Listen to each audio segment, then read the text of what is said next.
We're going to look at the difference between a democracy and a republic. And in the United States, a lot of people want to use these two terms interchangeably, with democracy and republic meaning exactly the same thing.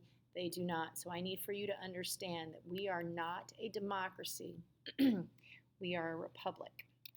And so, first off, what a democracy is, what a democracy is this idea that the people, um, that many people are able to participate in this government. So we have demos meaning people and kratos meaning rule. So power to the people. The people get a direct say in this.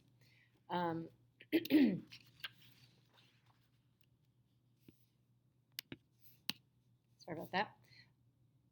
So a direct democracy, when we look at this picture here, what we see is, I'm going to assume this is a small little town in Switzerland based on the appearance of their buildings.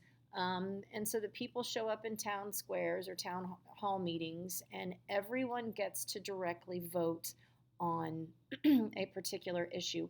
And whatever the majority party is, or whatever the majority group is, they are going to win the outcome of this election. Doesn't matter the impact to the minority, the majority is going to win this.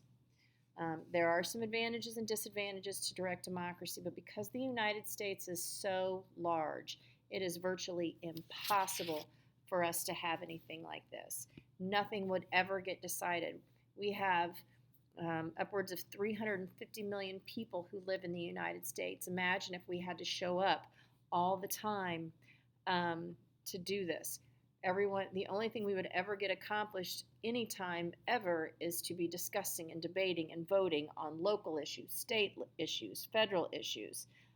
So obviously, because of the size of our country, there is no way we could do a direct democracy.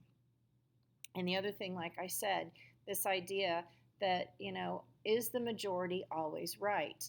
If something like a school shooting or just a mass shooting, things like that, where people are very passionate, in that moment it would allow the majority to get together and say, this is what we're going to do, and there would be no way to stop them.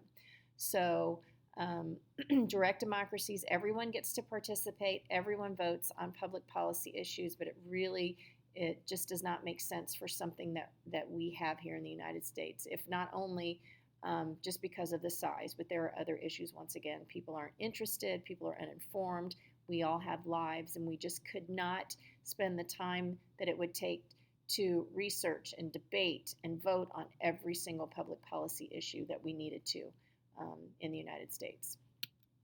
An indirect democracy or republic, this is what we have.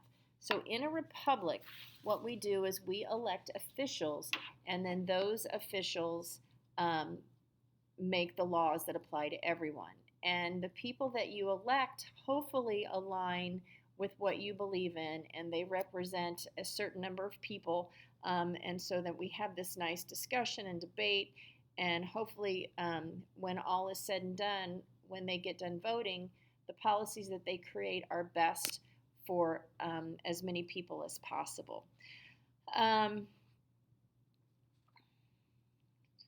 You won't find the word democracy anywhere in the Declaration of Independence, and you're also not going to find it anywhere in the Constitution, because they were dead set against having a democracy.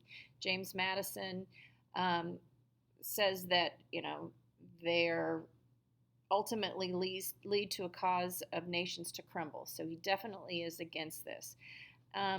And what I need for you to understand about a republic is guided by some set of laws, and we've already looked at the Constitution. So the republic that we have is guided by this Constitution. And so it explicitly guarantees an individual's rights against the desires of the majority, because everyone has the right to think,